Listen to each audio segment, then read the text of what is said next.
चले दुल्हनिया भसुर से मिलने, छोटा सा घूंघट निकाल के। चल दुल्हनिया भसुर से मिलने, छोटा सा घूंघट निकाल के।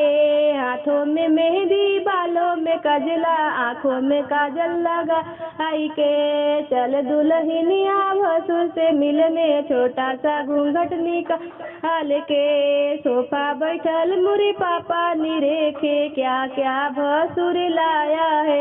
ये सोफा बैठल मेरे पापा निरेखे, क्या क्या भसुर लाया है। हरवा न लाया, टीका न लाया, बहन को लेकर आया है। चल दुल्हनिया भसुर से मिलने, छोटा सा घूंघट निकाल के। हाथों में कंगन, पाँवों में पायल, अंगुली में अंगूठी लगाई के। चल दुल्हनी भसुर से मिलने, छोटा सा घूंघट निकाल के। सोफा बैठल मेरे भैया निरेखे, क्या क्या भसुरा लाया है।